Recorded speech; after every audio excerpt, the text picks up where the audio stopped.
어린 나귀를 타시고 예루살렘 성에 들어가신 종려주일입니다. 종려주일이라고 일컫는 것은 예수님께서 어린 나귀를 타고 가실 때 제자들은 겉옷을 벗어서 나귀 등 위에 덮었습니다. 그리고 더러는 길바닥에 깔기도 했죠. 그런가 하면 다수의 사람들은 종려나무 가지를 길바닥에 깔기도 하거나 혹은 손에 들어서 흔들었습니다. 이건 일반적으로 왕을 대하는 그런 자세라고 합니다. 자, 그때 사용했다고 하는 이 종려나무를 사진으로 한번 잠깐 먼저 보겠는데요. 먼저 보는 이제 사진의 석장을 볼 텐데 첫 번째 저게 이제 종려나무라고 하죠.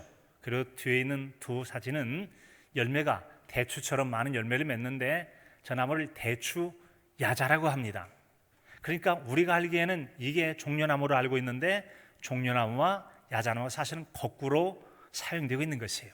그러나 더러는 혼용이라고 해서 종려나무와 야자나무를 혼돈해서 사용하고 있는데 하여튼 이 나무는 지금 대추 같은 열매, 대추 야자나무입니다. 자, 저 나무 가지를 들고 환영했다는 겁니다. 그러는 왜 예수님께서 종려주일에 들어오실 때 저 나무가지를 흔들었을까? 이유가 있대죠. 바로 이 종려나무에는 상징적 의미를 담고 있다고 그럽니다. 종려나무가 가진 상징적 의미는 첫째 기쁨 그리고 승리를 상징합니다. 이겼다. 그래서 전쟁에 나가서 승리한 군인들이 종려나무 가지를 들고 흔들린 것은 우리가 전쟁에서 이겼어 라고 하는 것을 표시하는 거래요. 경기에 나간 경주자에게 일반적으로 월계관도 씌워줍니다만 이 종려나무 가지를 흔들면 그들에게 흔들어서 당신들이 승리자라고 하는 것을 환영하는 의미가 담겨 있다는 것이죠. 그런데 예수님께서 오실 때에 사람들이 종려나무 가지를 흔들었던 것은 당신이야말로 진정한 승자요, 당신이야말로 우리의 왕이십니다 라고 하는 것을 선언하고 그런 마음으로 환영했다 할 수 있습니다. 그 당시 예수님을 환영하던 때의 생생한 모습을 요한복음 12장 12절로 13절의 말씀인데 우리 한 목소리로 읽어보도록 하겠습니다. 읽습니다. 그 이튿날에는 명절에 온 큰 무리가 예수께서 예루살렘으로 오신다는 것을 듣고 종려나무 가지를 가지고 맞으러 나아가 외치되 호산나 찬송하리로다 주의 이름으로 오시는 이 곧 이스라엘의 왕이시여 하더라. 아멘. 이스라엘 사람들에게 있어서는 오늘날 이집트라고 불려지는 애굽에서 탈출한 것을 기념하여 지키는 우리의 광복절 같은 날이 유월절이라고 말합니다. 그런 유월절 때 이제 예수님께서 그 명절로 많은 사람이 예루살렘에 모여 있을 그 즈음에 그 예루살렘 성에 간다는 소문이 들려졌습니다. 그랬더니 많은 사람이 예루살렘 성 밖에 나와서 예수님 오시는 길을 나와서 맞이하게 된 것입니다. 그 당시만 하더라도 예수님이 굉장히 많은 사람에게 알려져 있었죠. 많은 병을 고치시고 귀신을 쫓아내주시고 심지어는 죽은 자를 살려내기도 하신 일 때문이죠. 특별히 요한복음 6장 15절에 보면은 예수님께서 오병이어 보리떡 5개와 물고기 2마리로 남자 장정만 5,000명이나 먹이는 놀라운 일이 이루십니다. 전체 한 2만 명도 넉넉히 먹을 수 있는 그런 놀라운 일이 이뤘을 때 사람들이 억지로 주님을 잡아다가 우리의 임금이 좀 돼야 되겠습니다 라고 했어요. 그때 주님이 피하셨습니다만 그 정도로 사람에게 주목을 받는 분이셨습니다. 자, 이분께서 이제 예루살렘 성에 온다고 했을 때 그들이 아주 기쁨으로 환영을 했던 것이죠. 민족의 해방의 날, 당신이야말로 진정한 이 민족의 해방자가 되셔야 됩니다 라고 하는 예수님께 소망을 담은 우리의 구원자요 해방자가 될 것을 외쳤던 것입니다. 특별히 그들의 외침 가운데는 호산나라고 외쳤습니다. 호산나. 시편 118편 25절에는 아까 우리가 읽었던 요한복음 12장 13절에 보게 되면 호산나라고 외치죠. 호산나, 여호와여 우리를 구원하소서, 우리를 구원해 달라고 하는 겁니다. 즉 예수님에 대해서 우리의 구원자로서의 역할을 해달라고 하는 그런 기대를 가지고 있음을 알 수가 있습니다. 그리고 앞서 읽었던 요한복음 12장 13절에 보면 다윗의 후손으로 오신 이여라고 말씀하고 그에게 진정한 우리에게 왕이 되어줄 것을 간절히 소망하고 있음을 볼 수가 있습니다. 즉 다윗의 후손으로 진정한 그 민족의 통치자가 올 것을 기대하는 민족적 소망을 예수님께 기대고 그렇게 환영을 했던 것이죠. 그리고는 마태복음 21장 9절에 보면은 이제 그렇게 예수님을 환영을 하게 되어지는데, 이처럼 예수님께서 예루살렘 성에 들어가신 후에 생의 마지막 일주일을 사세요. 정확히 말하면 금요일까지 사시는 거죠. 그래서 그 시간이 매우 짧고도 할 일이 많아서 긴박한 시간을 보내십니다. 그리고 마침내 붙잡히셔서 십자가에 달려 죽으심으로 그분의 생애를 마치게 되시죠. 자, 이 같은 이 주일은, 오늘 주일은 종려나무 가지를 흔들고 환영했다고 해서 종려주일이라고 하고, 이번 주간은 가리켜서 예수님께서 순환을 당하신다고 해서 고난주간이라고 말씀합니다.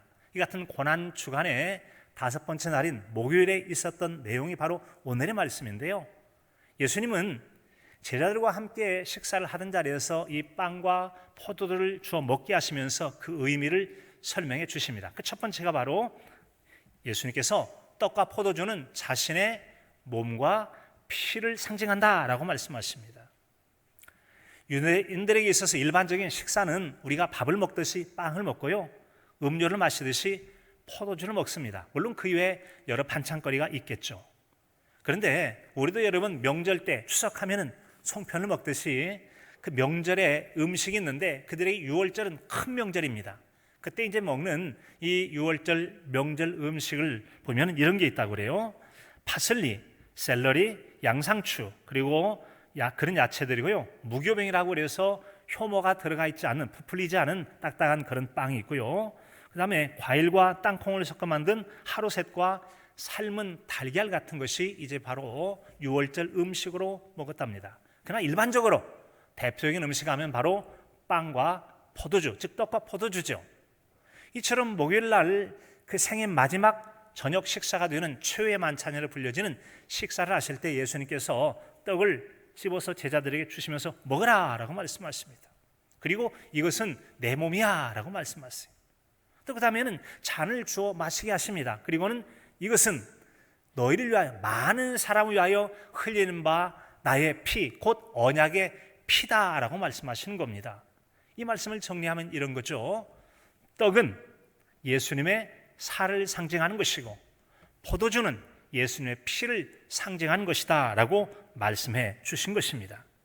자, 이같이 여러분 말씀하신 후에 예수님께서 이 피 같은 경우는 많은 사람을 위하여 흘리는 바 나의 피라고 말씀하신 것은 자신의 피를 통해서 많은 사람을 유익하게 할 것이다 라고 하는 그런 의미를 담고 있음을 알 수가 있습니다. 그리고는 그 살과 피를 상징하는 떡을 먹어라, 그리고 포도주를 마시라 라고 말씀하셨어요. 그래서 주님께서 주신 떡과 포도주를 먹고 마심을 통해서 예수님과 상관 있는 존재가 되어집니다. 이제 우리는 다음 주일에 세례받은 성도들이 떡과 포도주, 주님의 살과 피를 상징하는 떡과 포도주를 먹고 마시게 되는데요, 그 떡과 포도주가 우리에게 어떤 의미가 있는지에 대해서 예수님은 요한복음 6장에서 이렇게 말씀해 주시는데, 우리 한 목소리 읽도록 하겠습니다. 53절부터 읽습니다. 예수께서 이르시되 내가 진실로 진실로 너희에게 이르노니 인자의 살을 먹지 아니하고 인자의 피를 마시지 아니하면 너희 속에 생명이 없느니라. 내 살을 먹고 내 피를 마시는 자는 영생을 가졌고 마지막 날에 내가 그를 다시 살리리니 내 살은 참된 양식이요 내 피는 참된 음료로다. 내 살을 먹고 내 피를 마시는 자는 내 안에 거하고 나도 그 안에 거하나니 살아계신 아버지께서 나를 보내 내가 아버지로 말미암아 사는 것 같이 나를 먹는 그 사람도 나로 말미암아 살리라. 아멘. 예수님께서 자신의 몸과 피를 상징하는 떡과 포도주를 먹는 사람만이 나로 말미암아, 예수님으로 말미암아 살게 될 것을 말씀해 주십니다. 사랑하는 성도 여러분, 우리 모두가 잘 기도로 준비하시고 거룩한 우리 주님의 살과 피의 참여함을 통하여 우리 주님 말씀하신 영원한 생명을 은혜로 누리는 복 있는 저와 여러분의 신앙의 삶이 되실 수 있기를 간절함으로 축복합니다. 두 번째로는 예수님께서 많은 사람을 위하여 자신의 피를 흘렸다라고 말씀하십니다. 앞서 말씀드린 것처럼 예수님께서는 떡과 포도주를 먹고 마실 때 나누면서 잔을 주시죠. 이것은 많은 사람을 위하여 흘리는 바 나의 피다라고 말씀해요. 나의 피다라고 말씀하시죠. 자, 이같이 여러분, 이 피는 많은 사람을 위하는 피, 많은 사람을 유익하게 하는 피라고 말씀하세요. 이 피는 생명의 가치를 가진 것으로서 아주 소중한 것이죠. 이처럼 피는 생명의 가치 소중한데 성경에는 보면은 여러분, 피는 아니지만 피처럼 소중하게 여기고 그렇게 표현된 것이 있습니다. 바로 땀방울이 그런 적도 있어요. 이를테면 누가복음 22장 44절에 보면 예수께서 힘쓰기 위해서 더욱 간절히 기도하시니 땀이 땅에 떨어지는 피방울같이 되었더라라고 했어요. 예수님이 얼마나 간절하게 할 수만 있거든 이 잔을 내게서 옮기시옵소서, 그러나 나의 원대로 마옵시고 하나님의 원대로 하옵소서라고 하는 전적으로 하나님께 순복해서 십자가에 죽으실 것을 스스로 받아들이는 그 순간에 얼마나 간절했던지 핏방울 같은 땀을 흘렸다라고 그랬습니다. 그런가 하면 또 물방울이 피같이 소중할 때가 있습니다. 다윗과 관계된 사건입니다. 사무엘하 23장 13절에 보면은 30명의 두목 3명, 즉 30명을 거른 두목 3명이 이제 곡식을 벨 때쯤에 아둘람이라고 하는 굴에서 다윗이 있는 성으로 들어가게 됩니다. 그때 다윗이 용사들이 얘기하죠. 누가 좀 제발 저기 베들레헴 성문 밖에 있는 우물이 있는데 그 물 한번 떠왔으면 좋겠다. 정말 먹고 마시고 싶다. 그런데 그 당시에 오늘날 팔레스타인이라고 말하는 블레셋, 다윗과 싸웠던 골리앗의 민족 블레셋 군대가 그 우물 앞에 진을 치고 있는 거예요. 그래서 누가 갈 수 있겠습니까? 그런데 저요 3명의 용사가 저희가 다녀오겠습니다. 그리고 그들이 블레셋 군대를 돌파하고 물을 떠오게 됩니다. 감동해서 눈물이 쏟아지는 거예요. 그래서 이 다윗이 내가 이 물을 결단코 먹지 못하겠다고 하나님 받으십시오 하고 물을 땅에 쏟아버립니다. 쏟았던 이유가 있습니다. 물을 허비한 것이 아니라 이 물은 그냥 물이 아니다. 목숨을 내놓고 피를 흘리지 않고는 결단코 떠올 수 없는 물을 내가 마실 수가 없다. 정말 충성스러운 용사들의 피를 내가 마실 수 없다고 생각하고 함께 마시지 않겠다고 땅에 쏟았던 거 아니겠습니까? 그 물은 피 같은 물이었던 것이죠. 피값을 줘야만 얻을 수 있는 그런 물이라고 하는 것입니다. 자, 여러분, 그렇습니다. 이처럼 여러분, 예수님께서는 많은 사람을 위하여 흘리는 바 나의 피라고 말씀하셨어요. 이것은 많은 사람을 위하여 자신의 희생적 피를 흘림으로 많은 이들을 유익하게 하는 피 흘림이 앞으로 있을 것을 말씀해 주시는 것입니다. 이 같은 피의 효능에 대해서 히브리서 9장 22절에 따르면 율법을 따라 거의 모든 물건이 피로써 정결하게 되나니 피 흘림이 없은즉 사함이 없느니라라고 말씀하세요. 자, 이런 말입니다. 이 구약에서 이 부정하게 된 것은 거룩하게 잡은 피에 피를 뿌리게 되어지면 부정한 것들이 정하게 되어집니다. 그래서 누군가는 피를 흘려야 돼요. 그래서 피 흘림이 없은즉 사함이 없다. 즉 피 흘림의 희생과 죽음으로 말미암아 누군가 피를 내어놓을 때 그 피만이 거룩하게 하고 죄를 용서받게 하는 역할을 하고 기능을 하게 된다는 것입니다. 그런데 바로 예수님께서 바로 그 일을 하셨다라는 겁니다. 그 일을 하셨대요. 이 같은 피의 효능에 대해서 또 한번 설명하는 레위기 17장 11절의 말씀을 우리가 한 목소리로 읽겠습니다. 육체 생명은 피에 있음이라. 내가 이 피를 너희에게 주어 제단에 뿌려 너희의 생명을 위하여 속죄하게 하였나니 생명이 피에 있으므로 피가 주를 속하니라. 아멘. 예수 그리스도께 자신이 몸이 상하셔 쏟은 피라고 하는 것이야말로 진정한 우리에게 생명을 주는 그런 피가 된다고 말씀하고 계십니다. 왜입니까? 자신이 피 흘리심을 통해서 인류에게 구원의 길을 열어놓은 소중한 피이기 때문에 그렇습니다. 이것은 곧 구약 시대 때 이스라엘 백성들이 애굽 땅에서 출애굽을 할 때 유월절 양이 죽게 됩니다. 피 흘려 죽을 때 고기는 먹고 피는 문설주와 임방의 발음으로 죽음의 사자가 건너뛰어서 살았던 것이죠.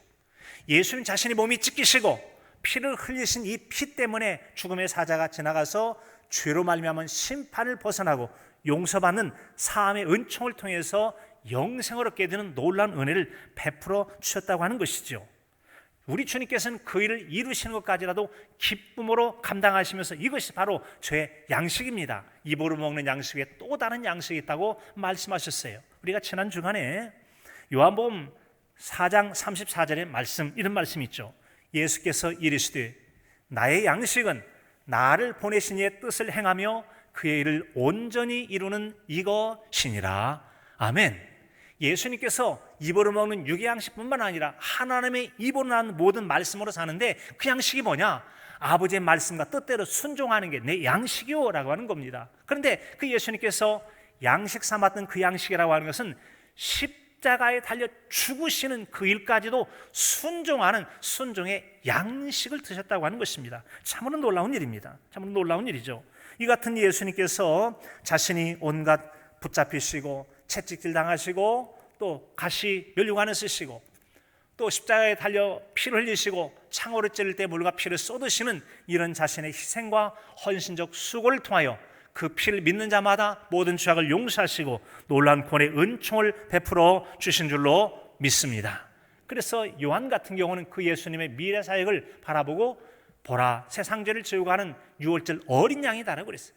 유월절 어린 양이라고 그랬어요. 사랑하는 성도 여러분, 이 같은 사랑을 우리를 위하여 희생하신 예수님의 은혜를 잊지 않고 기억하며 감사하는 우리가 되겠습니다. 아울러서 그분이 피 흘려 죽으실 때 내가 이래서 고생을 해도 보람이 있어라고 말하는 것처럼 예수 그리스도의 보혈의 피에 대한 굳건한 복음, 십자가의 피 묻은 복음을 가지시고 아울러서 이 구원의 복음을 증거함을 통해 한 영혼이라도 주님께 인도하는 전도인의 삶을 살아갈 때 우리 주님의 큰 기쁨이 될 줄로 믿습니다. 세 번째로는 예수님이 흘리신 그 피는 언약을 담고 있는 피라고 말씀하십니다. 예수님께서 잔을 주시면서 많은 사람을 위하는 나의 피 곧 그 다음에 언약의 피다라고 말씀하고 있습니다. 이 피라고 하는 데는 언약, 약속이 담겨 있다고 말씀해 주고 있습니다. 이 같은 약속을 담고 있는 피에 대한 내용이 구약성경 모세 시대 때 있게 됩니다. 이제 여러분 모세가 이 백성들과 언약을 체결할 때 그 피를 언약의 피라고 그랬는데 출애굽기 24장 8절의 말씀을 한 목소리 한번 읽어보고 말씀 나누겠습니다. 모세가 그 피를 가지고 백성에게 뿌리며 이르되 이는 여호와께서 이 모든 말씀에 대하여 너희와 세우신 언약의 피니라. 아멘. 이런 내용이에요. 하나님께서 모세를 통하여 이런 율례를 백성들에게 가르치라, 이런 율법을 가르치라라고 했어요. 알겠습니다. 그리고는 너희가 만약에 이런 율법을 지키면 하나님께 복을 주실 것이다. 약속할래? 예, 하지요. 그래서 약속의 징표로서 모세가 소를 잡으라고 그래요. 화목제와 번제로 드리기 위해서 소를 잡을 때 양푼에다 피를 받습니다. 그리고는 피를 받아서 이 번제단과 백성들 사이에 뿌림으로 하나님과 주의 백성들 사이를 화목하게 하는 약속을 체결하게 됩니다. 그게 바로 약속의 피, 언약의 피라고 하는 것입니다. 자, 그렇다면 여러분, 예수님의 피는 무슨 언약의 피입니까? 예수님의 피도 언약의 피예요. 마태복음 26장 27절로 28절 한번 읽고 그 말씀 속에 담겨있는 언약이 어떤 내용인지를 살펴봅니다. 또 잔을 가리사 감사 기도하시고 그들에게 주시며 이르시되 너희가 다 이것을 마시라. 이것은 죄사함을 얻게 하려고 많은 사람을 위하여 흘리는 바 나의 피 곧 언약의 피니라. 아멘. 자, 이 안에 어떤 약속이 들어있습니까? 죄사함을 얻게 하려고, 같이 봅니다. 죄사함을 얻게 하려고. 아멘. 죄 용서를 얻게 하려고 내가 너희를 위해서 피 흘리지. 대신 내가 피 흘려 죽음으로 너희는 죄를 용서받을 수 있다는 거죠. 죄 용서를 통해서 영생의 복을 누리게 하는 자기 희생을 통한 남들을 용서받고 구원 얻게 하는 약속이 담겨있는 피가 바로 예수님의 언약의 피라고 하는 겁니다. 사랑하는 성도 여러분, 예수 그리스도께서 저와 여러분의 죄 없이 함을 위해서 십자가에 달려 피 흘려 죽으심을 믿으십니까? 믿으십니까? 그 피를 믿을 때 우리 죄를 용서받고 영생 얻게 하는 약속의 은혜 가운데 들어갈 것을 믿으십니까? 이를 위해서 예수님께서 피를 흘려주셨다라고 하는 것입니다. 즉 자신의 희생으로 누군가를 살려내는 이 일을 위해서 기꺼이 희생하신 것입니다. 미국의 단편 소설가 오 헨리라고 하는 사람이 있습니다. 그 오 헨리의 여러 작품이 있는데 그 중에는 마지막 잎새, 하나 남은 잎새라는 뜻 마지막 잎새라는 그런 단편 소설이 있죠. 세 명의 주인공이 등장합니다. 조시와 수와 그 다음에 베어먼이라고 하는 사람들입니다. 이들은 워싱턴의 한 지역에 살고 있어요. 가난한 예술가나 학생들이나 또 여러 가지 꿈을 꾼 실험적 지식인들이 모여 살고 있었습니다. 그런데 화가 지망생인 조시라고 하는 사람과 수라고 하는 사람이 어느 날 식당에 가게 됩니다. 식당에 가서 우연히 대화를 하던 중에 어라? 나도 똑같은데 똑같이 화가 지망생으로 꿈이 맞는 거예요. 그래서 우리 돈도 절약할 겸 함께 공동의 작업실을 만들자라고 해서 6월 어느 날 이제 옥상에 있는 방 하나를 얻게 됩니다. 몇 달이 지났어요.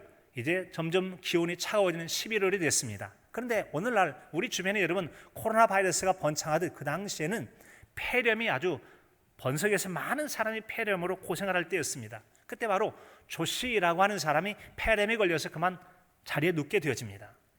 자, 그런데 어느 날 의사가 상태가 안 좋아서 다녀가서 그 진찰하게 됐는데 이렇게 얘기하는 겁니다. 이거 보니까 이 조씨라는 사람 살아날 가능성이 10% 있습니다. 그런데 그 10%도 내가 한번 살아봐야지 하고 삶의 의욕을 가지고 노력하면 10% 살고 그렇지 않으면 곧 죽게 생겼네요 라고 얘기하는 겁니다. 조씨라는 사람도 자신의 병세를 알았는지 자꾸만 창문을 열으면서 뭔가 숫자를 세기 시작하는 거예요. 무슨 수를 세나 봤더니 작은 골목길 건너편에 있는 집 담장이 붙어있는 담쟁이에 이파리를 세고 있는 겁니다. 그리고는 그렇게 친구 수에게 말하는 겁니다. 언젠가 저 담쟁이 피 다 떨어지겠지? 마지막 남은 잎새 하나가 떨어지는 그날 나도 죽을 거야 라고 말합니다. 야, 이 바보야, 무슨 소리야, 무슨 말이야. 시간이 지나면 자연히 담쟁이 잎을 떨어지는 건데 담쟁이 잎이 떨어진 거가 너와 무슨 상관이 있어 라고 얘기를 하는 겁니다. 그리고는 살려고 용기를 가지라고 하나 받아들이질 않아요. 이 이야기를 이제 아래층에 사는 배어머니라고 하는 그런 나이 많은 화가에게 얘기합니다. 이분의 꿈이 있었어요. 나는 인생 죽기 전에 걸작을 하나 남기겠다. 그런데 걸작을 남기려고 했는데 아직까지는 걸작은 너무나 거리가 먼 안타까운 그런 실력을 가지고 살아가는 그런 분이었어요. 그런데 이 조씨 얘기를 듣고 함께 올라가서 그러면 안 된다고 살려고 해야지. 그 얘기하고 이제 내려왔는데 그날 밤에 몹시도 바람이 불고 비가 내리는 겁니다. 아, 이거 큰일 났네. 얼마 남지 않은 이 담쟁이 잎이 떨어지면 그 떨어진 잎을 보고 조씨가 의욕을 상실하여 죽을지도 모르겠다는 생각이 들었던 겁니다. 수라는 친구는 걱정만 하고 있어요. 그런데 다음날 아침에 창문을 쫙 커튼을 걷어봤더니 여전히 나뭇잎 하나가 남아있는 거예요. 다음날에 봐도 남아있고 그 다음날에 봐도 남아있어요. 그때 이 조씨라는 사람이 생각합니다. 그래, 내가 죽으려고 생각했던 잘못된 생각이야. 나쁜 생각을 버리고 이제 살아야지. 살겠다는 의욕과 함께 점점 몸이 나아서 완전히 건강이 회복하게 되었습니다. 그 즈음에 아래층에 나이 많은 배어문이라는 그 노인 화가가 죽었다는 소식이 들려집니다. 그분은 이 조씨라는 젊은이가 담쟁이 남아있는 마지막 잎새 하나가 떨어지면 죽을지 모른다는 생각에 자기가 피를 맞고 추에 떨어가면서 그림 하나를 그렸는데 일생 중에 한 번도 걸작을 남기지 못했지만 죽어갈 청년을 살리는 걸작 나뭇잎 하나 마지막 잎새를 그리고 이제 죽게 되었다는 거죠. 자신의 희생을 통해 남을 살려낸 것입니다. 사랑하는 성도 여러분, 이번 주간 예수 그리스도께서는 자신이 십자가에 달려 죽으시는 자신의 희생을 통하여 그 피를 믿는 온 인류를 구원하시는 자기 희생으로 생명 살리는 은혜를 베푸신 주간이 이 주간인 줄로 믿습니다. 시간이 되면 영상을 좀 보려고 했는데 시간이 안 돼서 말로 설명하고 대신해야 될 것 같습니다. 이제 목요일날 저녁에 산에 올라가십니다. 기도하시고 붙잡히시고 밤새도록 신문을 당하시고 채찍당하시고 그리고는 끝내는 이제 겟세마네 동산에 십자가를 메고 올라가신 다음에 9시에 매달려서 12시에 캄캄해지고 오후 3시에 운명하시고 그 다음에 장사 지내게 되셨다는 것이 한 주간의 내용입니다. 사랑하는 성도 여러분, 우리를 위하여 만왕의 왕으로 오셨으나 자신의 희생적 죽음을 통하여 놀라운 구원의 은총을 베푸신 우리 주 예수 그리스도의 한 주간의 생애를 묵상하시면서 여러분 십자가와 그 고난을 묵상하면서 저와 여러분의 믿음을 새롭게 하는 은혜로운 한 주간이 될 수 있기를 간절함으로 축복합니다.